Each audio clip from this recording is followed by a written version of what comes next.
Bon, écoutez-moi bien, je sais pas en quelle langue faut que je vous le dise, peut-être en arabe, اسمعني الموك, listen to me now, mais cette année c'est pour le Paris Saint-Germain.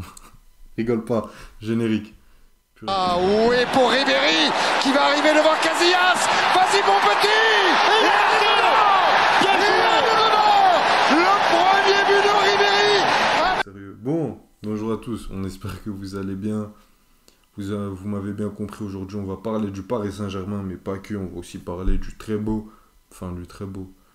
Là c'est décevant, mais il y a quand même de belles choses à retenir du côté du million Newcastle. Mais avant ça, on va demander à Malik comment il va.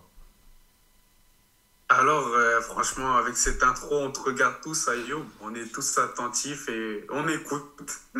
Sérieusement, moi, ça va. Vous, derrière vos écrans, j'espère que vous allez bien, que vous êtes bien installés. La Ligue des Champions est de retour. On a un peu dormi sur certains matchs, même le match du Paris Saint-Germain, Ayoub, oui. Mais bref, on y reviendra. En tout cas, n'hésitez pas à vous abonner à la chaîne, liker la vidéo et commenter si vous avez des choses à dire par rapport à ce débrief. Bien sûr, commentez, dites-nous quand vous êtes d'accord ou pas. Le plus important, c'est d'argumenter. Par exemple, Malik a toujours tort, mais au moins il argumente, c'est ça le plus important. Mais bon, trêve de blablaterie, Malik va très vite parler. Avant ça, on vous présente le sommaire. On va d'abord parler de Milan. Est-ce que c'est un réveil gâché? Parce qu'on a vu que les Rossoneri sont très bien réveillés de leur débâcle contre l'Inter. Après, on va parler de Newcastle. Est-ce qu'ils ont le niveau réellement pour cette Ligue des Champions, surtout pour le groupe de la mort, surtout quand on voit la prestation de l'autre côté du Paris Saint-Germain. Bon, Dortmund, ça a été plus décevant, mais est-ce qu'ils ont vraiment le niveau pour cette Ligue des Champions? Oui, oui, j'ai dit prestation du PSG. Je pense que ça a été une meilleure prestation que les équipes qu'on a vues aujourd'hui. Et après, on Ok. parlera, et justement, après, on parlera du Paris Saint-Germain. Merci pour la transition, Malik. On parlera de ce qu'a fait Paris. Paris brille, puisque Paris a gagné, mais est-ce que c'est une victoire convaincante? Est-ce qu'il y a des manquements dans cette équipe?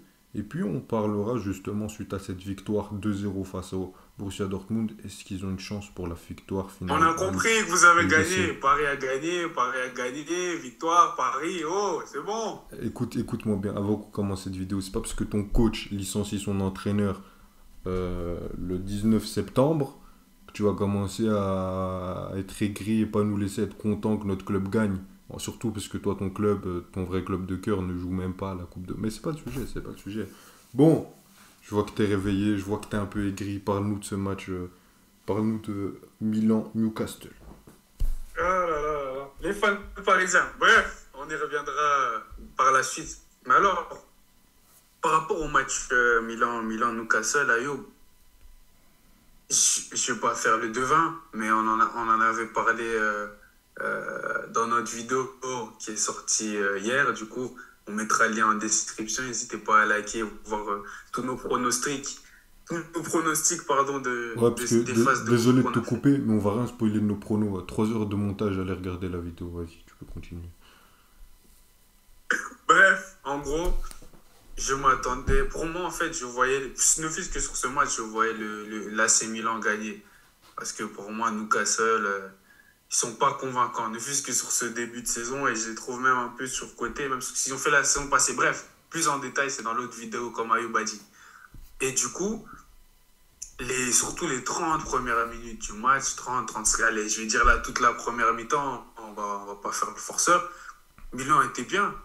Milan était bien. Milan était vraiment pas le Milan qu'on avait vu désemparé face à l'Inter de Milan ce samedi. Et vraiment, Milan a essayé de pousser, Léao rentrer dans l'axe. Franchement, même si je voyais Milan gagner, je ne m'attendais pas à ce que Milan se procure autant d'occasions et soit aussi dangereux. Je m'attendais vraiment plus à une victoire 1-0 serrée, ils mettent un but sur une transition, sinon c'est beaucoup de duels, etc. Mais non, et là, ne fût-ce que la première mi-temps, je dis bien en tout cas, Milan allait de l'avant. Milan était assez souvent, je dirais, dans la moitié adverse de Newcastle. Milan n'a pas fini leurs occasions. Et à ce niveau-là, en Ligue des Champions, il faut prendre des points dès les premières journées de groupe. C'est pas acceptable. Surtout quand on voit l'action de Léao, où il essaie de me tenter une talonnade après une superbe action. Je comprends pas. tire, gros. Parce qu'il pouvait vraiment tirer, même limite fait la passe à Chukwueze. Donc, plein de petites situations comme ça, d'occasion où j'ai pas compris comment Milan a. Enfin, ça arrive de pas finir, ça arrive d'être dans des matchs où tu rates des occasions, mais cette action, en tout cas, elle est à haut, c'est pas pardonnable, ça doit être but. Et donc, vraiment, en première mi-temps et même sur tout le match, l'AC Milan peut s'en vouloir de pas avoir pris les 3 points pour moi. Newcastle s'en sort très bien. Et rien qu'en si on regarde les statistiques, Ayoub, je crois à Milan, ils ont tiré 20 à 22 fois au but. Et ils ont, je crois, 8 tirs cadrés. Newcastle, ils n'ont même pas cadré une frappe. Tu iras plus en détail sur Newcastle, mais tout était fait dans ce match pour que Milan gagne ce match et ils n'en ont pas profité parce que c'est pas dit que quand ils iront à Saint James Park, que Newcastle livrera la même performance et que Milan, je sais pas, je dis Lyon, que Milan arrivera à autant être dangereux. Donc moi, je suis pas déçu de Milan, mais ils peuvent s'en vouloir. Les Rossoneri peuvent s'en vouloir de ne pas avoir réussi à finir les occasions quand ils en avaient. 25 tirs. Enfin, si tu as fini sur le côté du Milan, moi je vais directement reprendre parce que j'ai pas mal de choses à dire. 25 tirs, 9 cadrés du côté du Milan, 6 tirs du côté de Newcastle, un seul cadré. Donc ça montre la domination totale des Rossoneri pour continuer sur l'AC Milan. Oui, moi j'ai été très surpris et je tiens à m'excuser auprès de Stefano Pioli que j'ai critiqué lors des 2 dernières vidéos, non pas une, mais 2. Donc voilà, faut quand même savoir reconnaître ses torts quand c'est le cas. Et aujourd'hui, Pioli m'a agréablement surpris par sa prestation technique, par sa prestation tactique, pardon, et la prestation technique de ses joueurs. J'ai vu une domination milanaise de A à Z. Vraiment de A à Z, même dans les petits temps faibles, c'était l'AC Milan qui était au-dessus sur l'envie, sur la tactique, sur la technique. Moi, au début, je vois 25 grosses minutes de domination de l'AC Milan. Et au début, ils avaient un peu du mal à rentrer dans la surface de réparation. C'est venu progressivement. Tu avais un moment, c'était un peu Olivier Giroud dans les duels qui dominaient. Donc on se disait, ok, là, ils vont y aller. Et quand je voyais qu'ils n'y arrivaient pas, je me disais, ok, c'est la Ligue des Champions, Milan joue bien. Tu marques pas pendant ton temps fort. Newcastle va se réveiller, puisque malgré le début de saison, où toi et moi on n'était pas d'accord sur Newcastle, on les a vus avoir des matchs plus compliqués, mais quand ils avaient des temps forts, ils étaient très dangereux. Notamment contre Liverpool, notamment sur d'autres matchs. Mais là, c'était pas le cas. Tu as l'impression que c'était un temps fort qui a duré quasiment 45 minutes. T'avais un très beau schéma tactique, puisqu'en dans le jeu sans ballon, tu étais en 4-2-3-1 pour déranger la sentinelle de Newcastle, qui a été l'une des seules satisfactions, Bruno Guimaraes, avec Loftus-Cheek qui était tout le temps collé à son dos, et quand tu avais le ballon, tu étais en 4-3-3, ce qui te permet d'avoir un joueur sur chaque ligne, sur les demi-espaces et sur la largeur.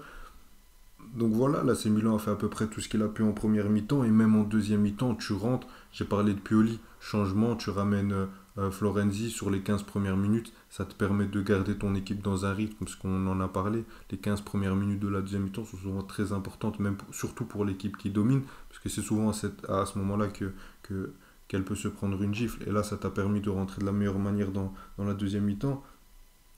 Et même en première mi-temps, quand Newcastle avait un temps fort, bon, ça j'en reparlerai après, et sur la deuxième mi-temps, tu avais 30 minutes où j'avais l'impression que les joueurs avaient été épuisés, qu'il y avait un manque d'envie sur les deuxièmes ballons, ils étaient un peu épuisés de ne pas avoir trouvé la faille, et même là-dessus, juste en étant dans un niveau bien en dessous de ce qu'ils avaient montré sur l'heure de jeu, ils arrivaient quand même à être plus forts et à avoir les meilleures occasions et à limiter un maximum les transitions de Newcastle.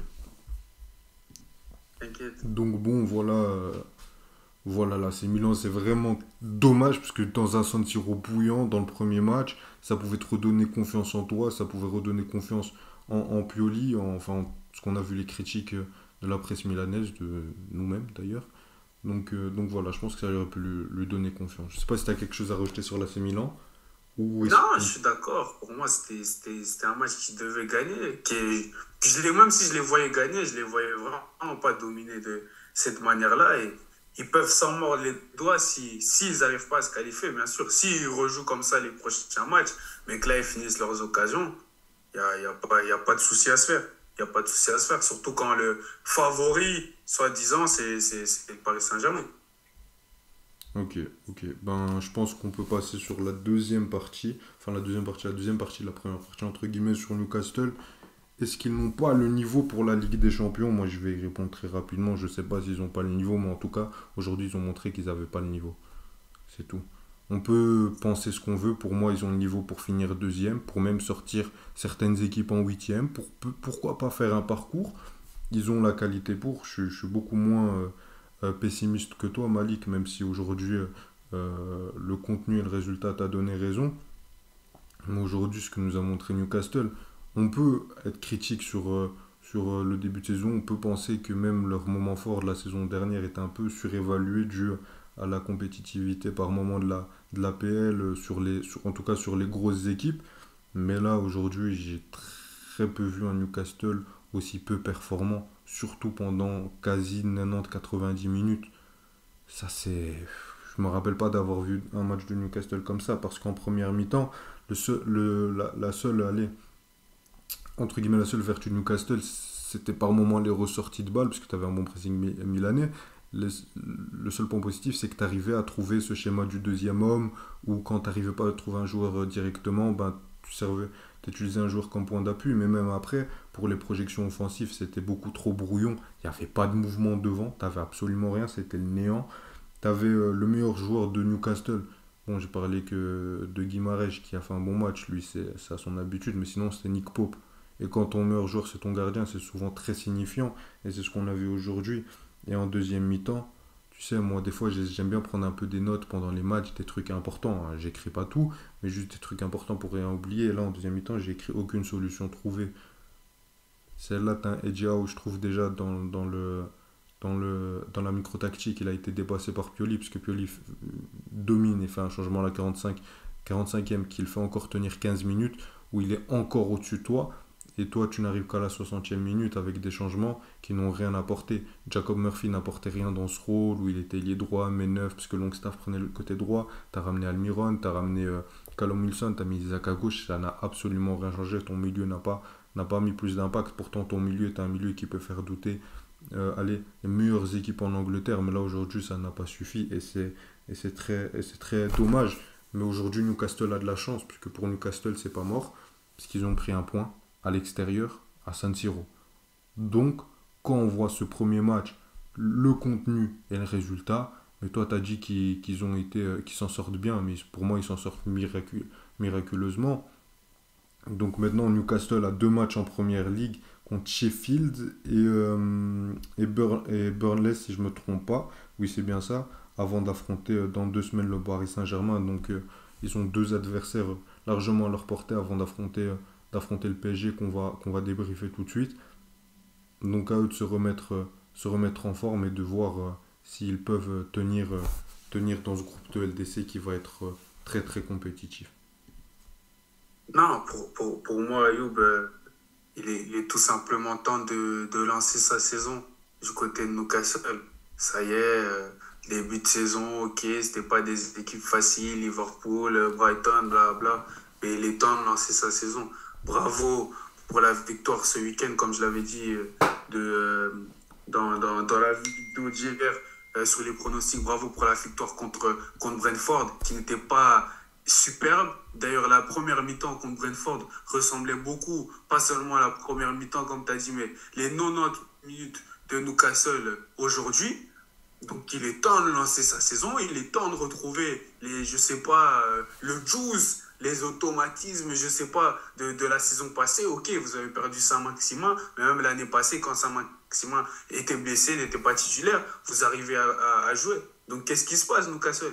Qu'est-ce qui se passe? Pourquoi c'est si dur? Mais bon, c'est que le début de saison, c'est que le premier match, c'était un match à l'extérieur, et prendre un point à l'extérieur, c'est super pour une équipe qui a plus joué l'Europe depuis tant d'années. C'est super. Moi, je parlais de l'aspect joue pas en championnat, joue en Europe, c'est différent. Mais la plupart des joueurs dans l'équipe de Newcastle, très peu ont cette expérience de l'Europe. Donc, c'était un premier match. Ils ont un peu appris. Donc, j'espère pour eux que Ouais. ça va. Mais là, Malik, attends, je suis désolé de te couper, mais là, tu parles d'expérience d'Europe, mais là, c'est l'expérience du football. C'est juste savoir jouer au football.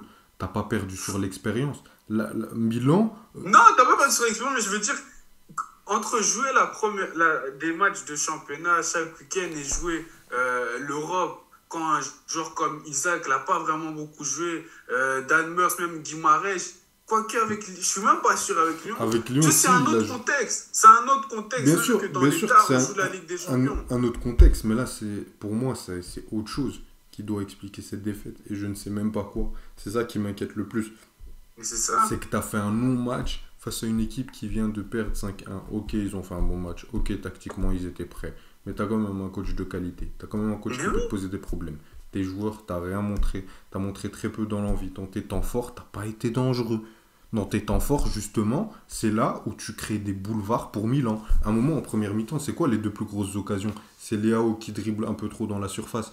Je sais plus c'est qui lui donne le ballon. Et la deuxième occasion, c'est un centre de Théo Hernandez pour Olivier Giroud qui la met juste à côté dans le petit filet côté gauche. Et tout ça, c'était dans des transitions pendant ton temps fort. Donc, moi, j'arrive pas à expliquer cette défaite. Hein. J'essaye. Hein. Mais on va voir la Ce suite. match nul, mais cette performance. Oui, ce match nul, mais. Ça peut être compté comme une défaite tellement c'était mauvais. C'est un lapsus révélateur. Il y avait énormément de déchets. Donc, moi, cette équipe de Newcastle, je t'avais dit, même quand on faisait les pronos de première ligue, je les vois même pas être encore qualifiés pour l'Europe. Mais je voyais pour pas. l'Europe, donc tu les vois pas dans le top 7. Tu les vois pas dans le top 7 de PL. Non, pas du tout. Okay. Pas du tout ce que j'avais dit. Et j'ai peur d'avoir raison.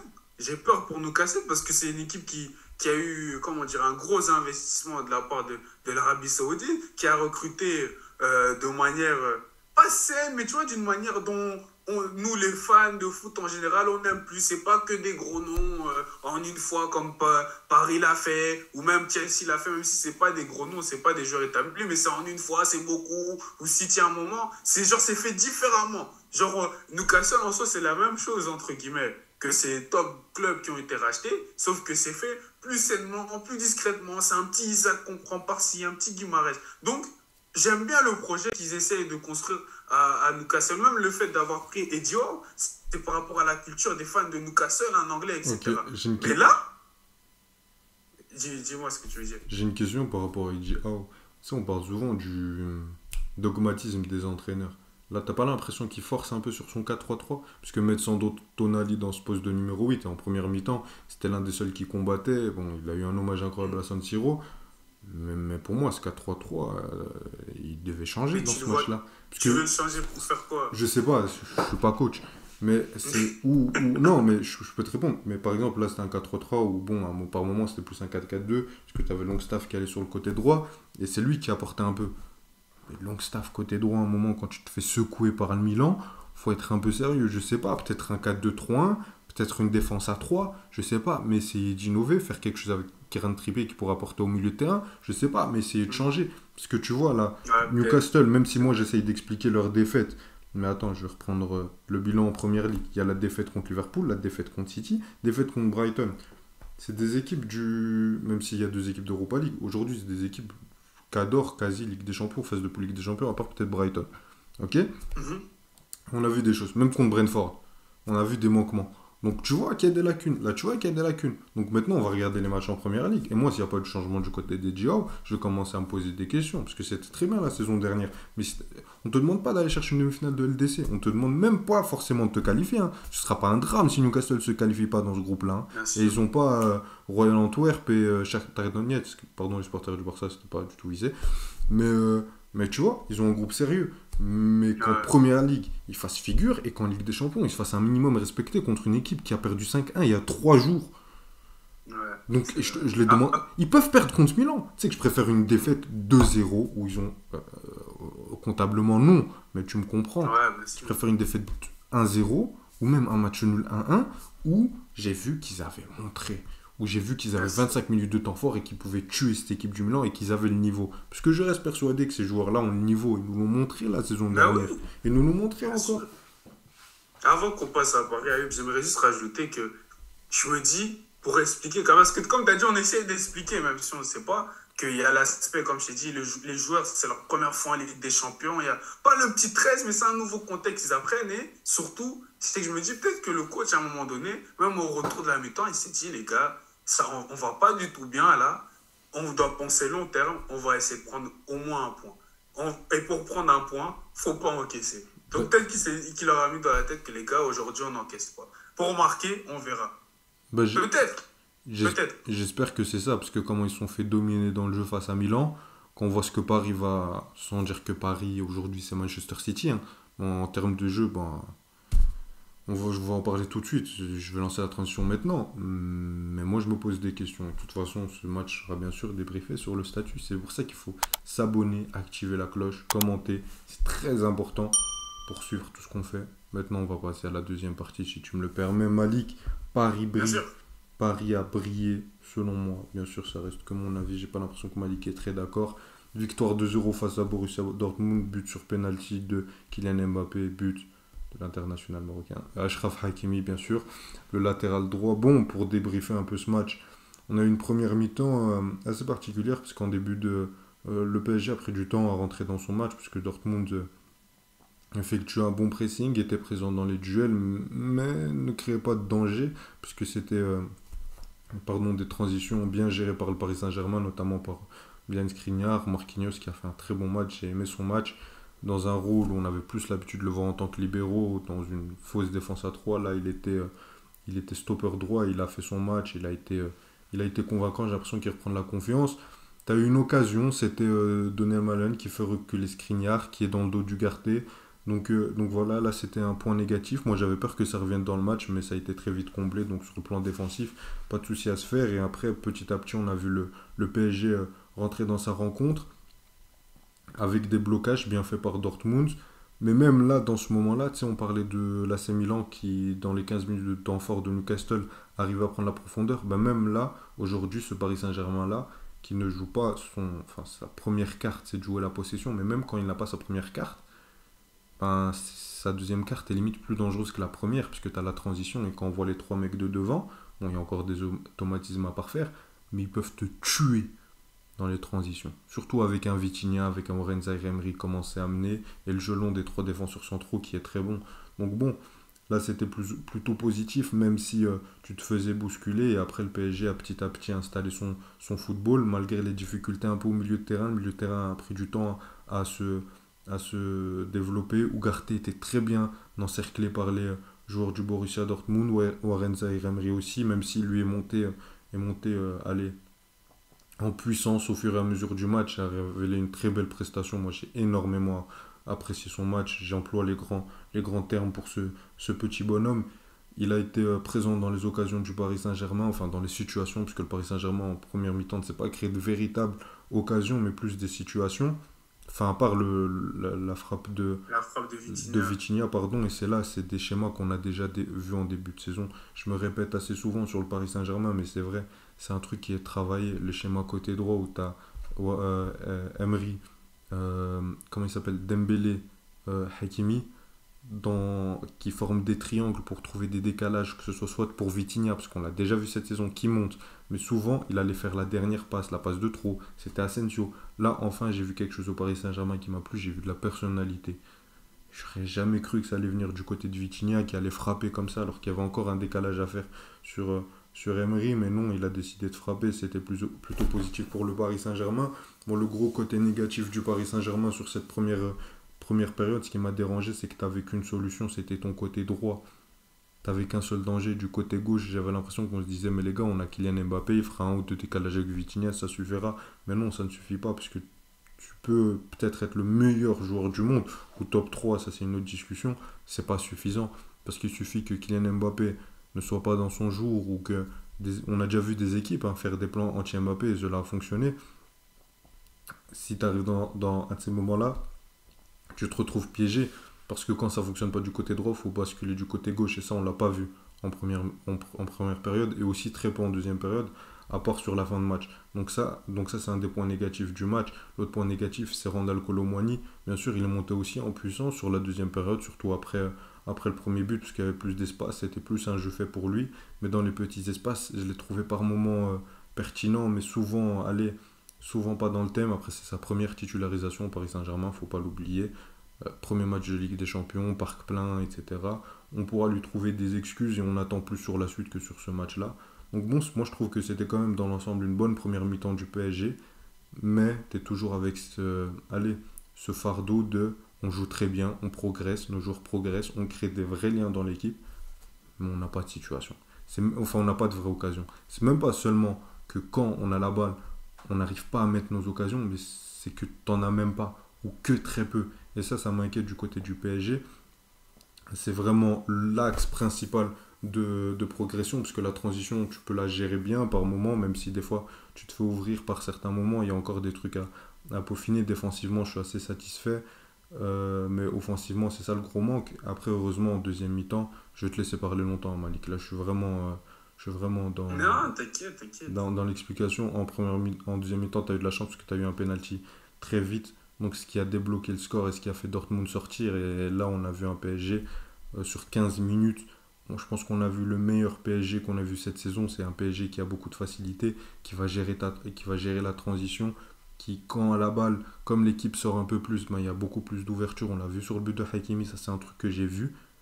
On est que mi-septembre et c'est un truc que j'ai déjà vu une quinzaine, une vingtaine de fois, des situations de ce côté-là, et c'est de trouver un décalage. Et là, ça a fait but. Hakimi, Vitinha, tous ces joueurs-là ont fait un superbe match. Warren Zaïre-Emery, c'est certains des joueurs qu'on avait critiqués la saison dernière, et encore une fois, à juste titre.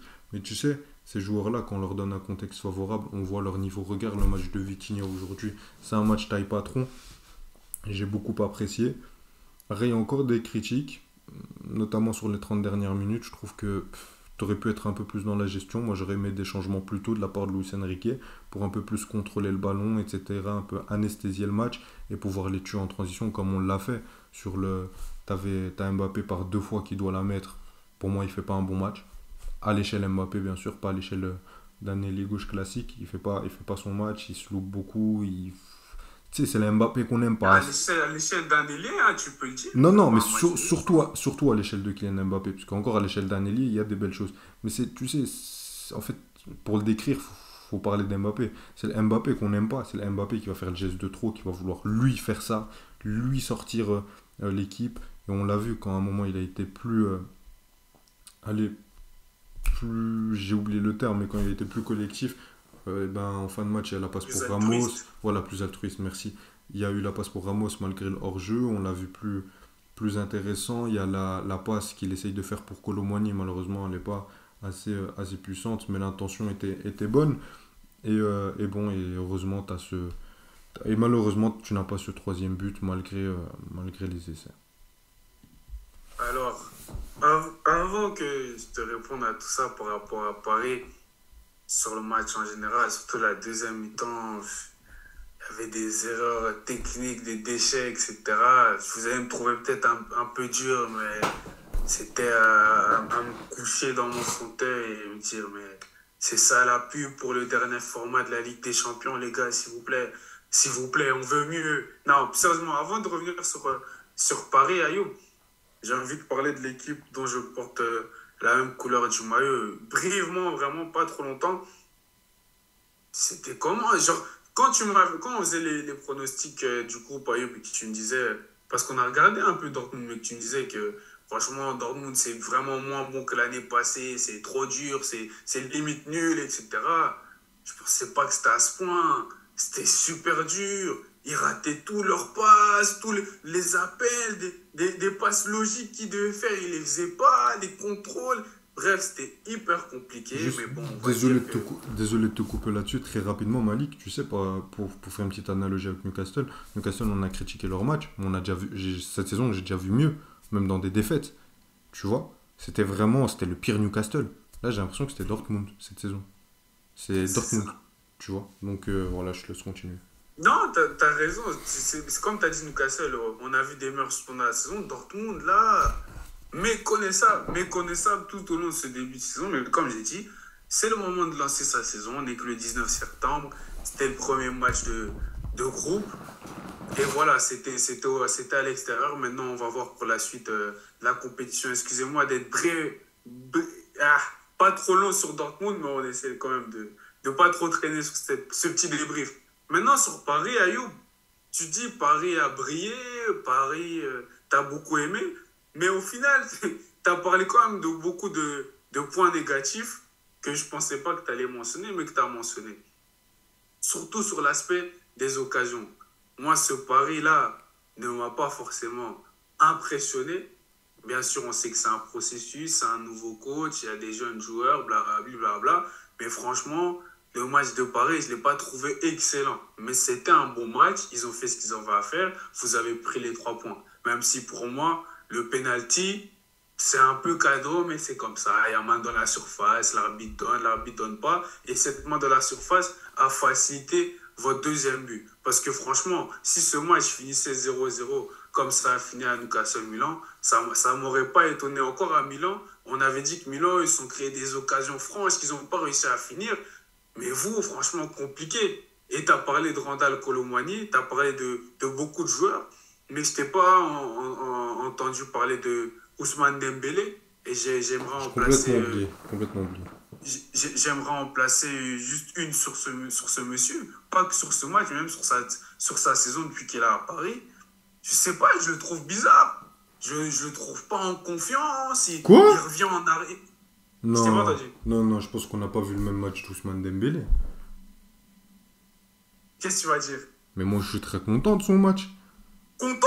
Dans les transitions, c'était le plus dangereux. En 1 contre 1, c'était le seul en première mi-temps qui créait les décalages. Et quand tu vois, si à chaque fois il revenait en arrière, c'est parce que par moment, Hakimi occupait un poste plus axial et il ne le dédoublait pas. Et ça, c'est une envie de Luis Enrique.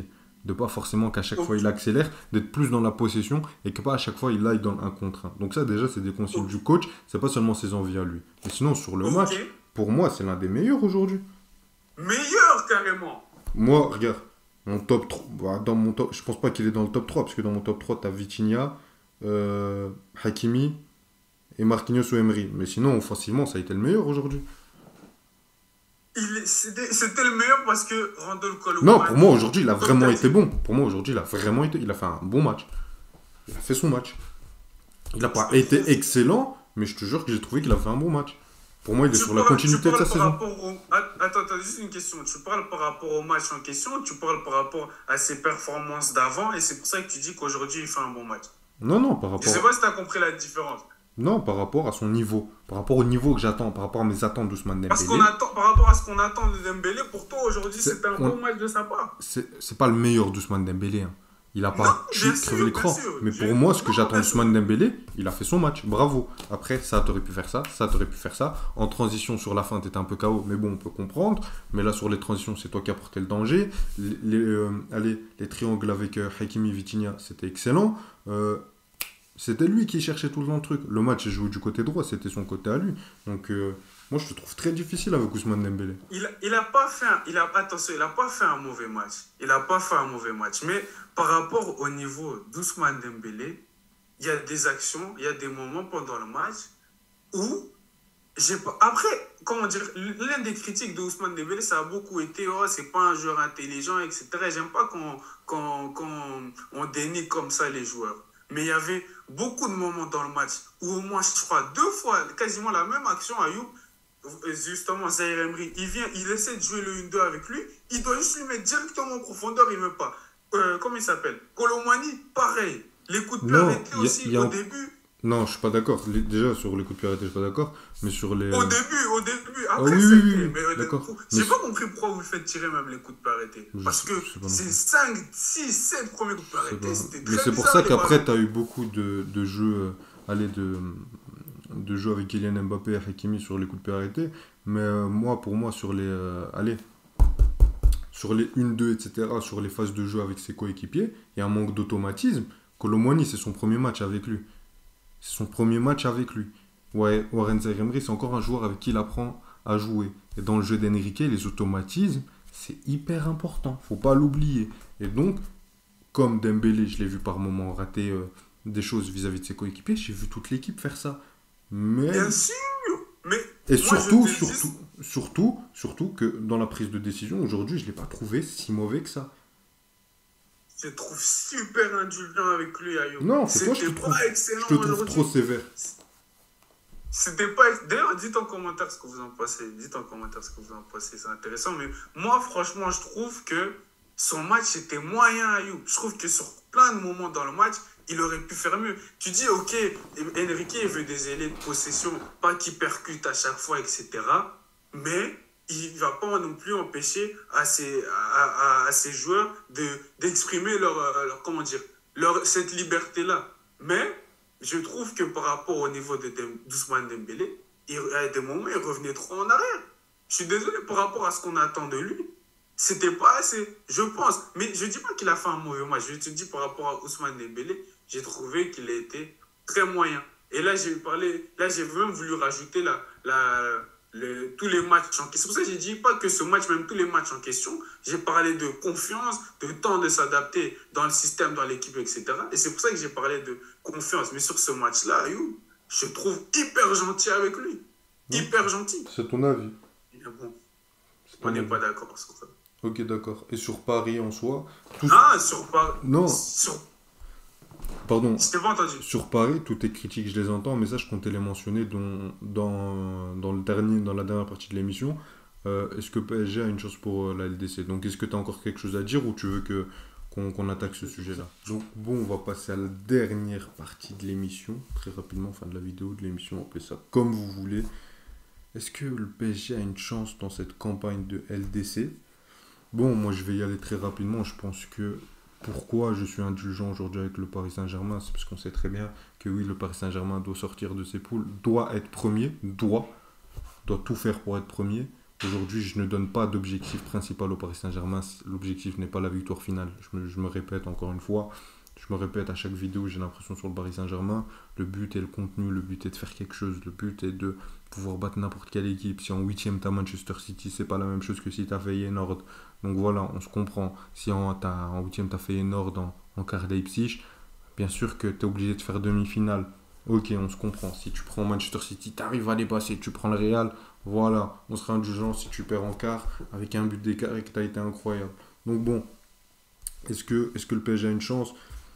Je sais pas est-ce que le PSG a une chance, mais je pense que en tout cas, l'avenir ne sera que meilleur. Pourquoi je suis indulgent? Parce qu'on sait très bien que ce qui est important pour le Paris Saint-Germain aujourd'hui, ça va être la deuxième partie de saison. Surtout que tu as un nouvel entraîneur, que tu as eu 11 recrues. Tu n'as toujours pas un neuf qui est rentré qui a été établi. Moi, j'ai vu du positif d'Ousmane Dembélé. Après, là-dessus, on peut être d'accord, pas d'accord. Kylian Mbappé, on connaît sa qualité. Le milieu, c'est une vraie révélation cette saison. Warren Zaïre-Emery, Vitinha, Ugarte, voilà, on se répète. La défense, tu trouves de belles choses en espérant que personne se blesse. Donc voilà, même Donnarumma, moi je le dis, il me réjouit depuis ce début de saison, malgré qu'il ait pris 3 buts en Ligue 1. Mais voilà, pourquoi je suis content de ce Paris Saint-Germain-là? C'est parce qu'aujourd'hui, on a posé plein de problèmes. Manque de propositions offensives du côté gauche, des pertes de balles inutiles. Au milieu de terrain, à un moment où Ugarte il est esselé, t'as pas de solution. T'as eu, et surtout le plus gros problème, c'est que t'arrives pas à trouver des occasions. Mais là, ce qui est bien, c'est que t'as des problèmes que tu peux résoudre. C'est que tu peux trouver des solutions. Les saisons dernières, c'était quoi le problème du Paris Saint-Germain? Ouais, ils pressent pas, ils font pas de pressing. Ah ok, d'accord. Et on dirait que tu vas changer des joueurs qui jouent depuis 15 ans comme ça. Non. Donc tes problèmes, tu n'avais pas de solution. Christophe Galtier, il peut battre personne tactiquement dans les meilleurs coachs en Europe. Ça, t'avais pas de solution. Ton milieu de terrain, t'avais personne pour accompagner Verratti. Ça, t'avais pas de solution. Marquinhos, il se chiait dessus. T'avais aucun joueur pour le concurrencer. T'avais un Ramos qui était blessé, Marquinhos qui était blessé, t'avais Danilo Pereira. On avait des défenses à 3 avec Bichabou, Danilo Pereira et 3 bouts de bois et on mettait Emery en piston droit, Hakimi n'était pas bon, etc. T'avais pas de contexte, t'avais pas de solution à tes problèmes. Là, t'as des problèmes, mais t'as des solutions. Et on avance petit à petit, plus on trouve des axes d'amélioration au PSG, plus le PSG progresse. Donc là, on est sur le premier match de LDC. Ce qu'il faut retenir, c'est les points positifs. C'est que tu as gagné, c'est que tu as un groupe qui prend confiance. Tu sais, Habib Beye, il y a un truc super intéressant à un moment pendant le match. Tu sais, à un moment, il y a une petite confrontation. C'était sur le carton jaune de Schlotterbeck qui fait une faute sur Zaïre Emery, etc. Il prend un carton jaune. Tu as le groupe, etc. Tu voyais un groupe soudé. C'était pas juste Paredes qui se bagarre. Tu voyais.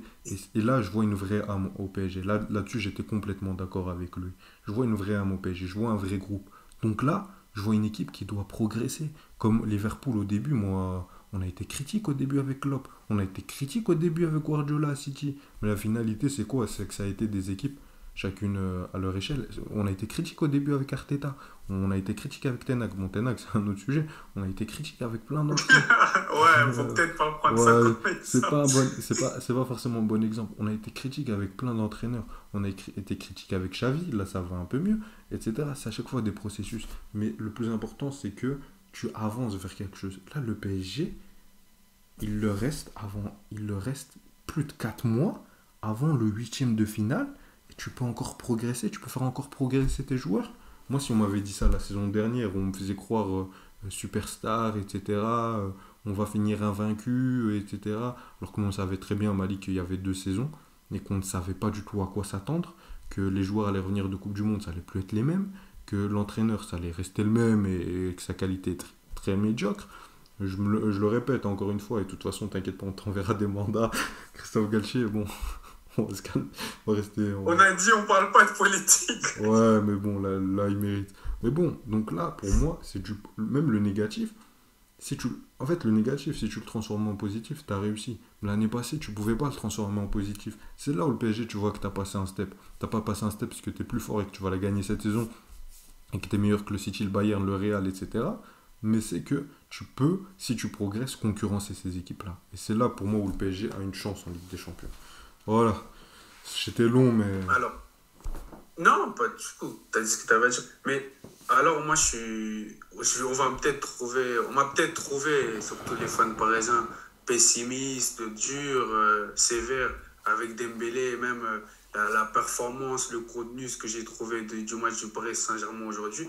Mais je rejoins Ayou. Je vais parler du point dont il a parlé, mais je voudrais dire en premier lieu aussi, c'est que quand tu regardes la concurrence en Europe, Ayou, en Europe, quand tu regardes même les grands clubs, tu as des questionnements partout, que ce soit au Real par rapport à l'attaquant, le Bayern, malgré qu'ils ont fait un très bon mercato, c'est pas le meilleur Bayern qu'on voit sur ce début de saison. En tout cas, Manu, bref, tu as parlé. Il n'y a que City où tu te dis, c'est le favori établi, c'est l'équipe à battre, entre guillemets. Donc, pour moi, il y a encore plus de place que certaines autres années en Ligue des Champions par rapport au gros d'Europe. Donc oui, Paris a une chance. Et au-delà de ça, dès que Luis Enrique a signé son contrat, je le répéterai toujours, je l'avais dit à Ayoub, c'est là où je me suis dit, ah ouais, Paris, on dirait qu'il peut vraiment faire quelque chose. Parce qu'il va venir dans la mentalité, comme les coachs que tu as mentionnés de l'histoire récente du foot, Pep Klopp, avec un plan, avec une vision, avec un processus et de le mettre en place. Que même si cette année, ça ne le fait pas, les autres années, ça le fera. Bien sûr, si toute la direction du Paris Saint-Germain lui laisse du temps. C'est un travail d'équipe, comme on dit, entre le coach, la direction et les joueurs. Donc sur ça, c'est pour ça que maintenant, moi, j'ai peur de ce pari par rapport à tous les points que Ayoub il a mentionné. Donc, c'était le premier match, même si ce n'était pas le match le plus impressionnant. Au final, les 3 points ont été pris dans un groupe difficile, un match qu'ils devaient gagner, ils l'ont gagné. Et ils ne peuvent que progresser, comme Ayoub l'a dit. Et la compétitivité n'est pas la plus forte qu'on a eue en Europe sur les dernières années. Donc oui, Paris a clairement une chance. Avec une bonne pioche au tirage, s'ils arrivent à être premiers et tomber en 8e sur des Leipzig, sur des Benfica, comme il dit, de se retrouver en finale. L'année passée, j'aime beaucoup l'Inter. J'ai dit que c'est limite mon 3e club, même si on ne peut pas avoir un 3e club. Si l'Inter se retrouve en finale, c'est dû aussi à un parcours très favorable. Et c'est justement à la fin où l'Inter s'est mis en marche et a commencé à rouler. Donc Ayoub dit qu'il a 4 mois jusqu'au 8e pour progresser, mais qui sait que même au 8e, ils n'auront pas encore des tirages plus simples et que c'est qu'à partir des quarts, demi qu'ils auront des réelles oppositions, ils devront jouer à leur meilleur niveau. Et pour arriver à ce meilleur niveau, ils auront pu travailler tous ces mois qui vont arriver vers ces quarts et demi-finales. Donc non, moi je trouve que Paris a une chance. Je trouve que ce pari avec Luis Enrique fait peur. C'est pas la défaite contre Nice qui va me faire dire le contraire, ou le fait que ce match n'a pas été le plus impressionnant et que l'opposition de Dortmund n'était pas la plus forte. Donc non, même en fan de l'OM, j'arrive à l'avouer que ce pari a une chance et ça me fait peur. Mais je pense quand même pas que... Non, je veux même pas dire je pense quand même pas qu'ils vont le faire, car j'ai vraiment peur que vous le fassiez à You. Mais j'espère que vous n'allez pas gagner la Ligue des Champions, en tout cas. You. Donc voilà, c'est tout ce que j'avais à dire sur ton club. Je vais pas dire petit club. Vous méritez qu'on vous appelle club maintenant. Pas grand club, mais club. Très grand club, plus grand club de l'histoire de France. Mais bon, non, mais juste... Ça, non. Désolé Malik, on est très long, mais je voulais juste rajouter un point. Et si jamais le Paris Saint-Germain chute en huitième et je sais pas, ben on voit les mêmes reproches qu'aujourd'hui, trop de possession, pas assez d'occasions, beaucoup de situations. Ou alors par exemple un Dembélé, on l'a vu contre Nice, qui rate ses occasions, Colomboigny pareil, je sais pas, Kylian Mbappé qui n'est pas dans un grand joueur. Bon, on sera là, on va venir et on va le dire et on va le critiquer. Tu vois, je veux juste être précis là-dessus. On va venir, on va le dire. Et on va laisser du temps à Enrique, on va lui laisser la saison. Et sûrement la saison prochaine, on va lui laisser du temps à son projet. On va s'il faut encore ramener des joueurs dans sa philosophie de jeu, si on perd Mbappé, si on prend... on va vers une continuité. Enfin, on est un club de foot. Enfin, tu sais, parce que peut-être ça me tient à cœur parce que c'est mon club. Mais même si c'était l'OM ou un autre club en Europe, si c'était Liverpool, si c'était, je sais pas, l'Atlético, peu importe, enfin, avec un des plus grands clubs, une des plus grandes images au monde, le plus grand club français aujourd'hui, tu vois, pour comme ça je rentre dans aucun débat, enfin, on fait des vidéos sur ce club et on parle de jeu, on parle de coach, on parle de manquement dans le jeu.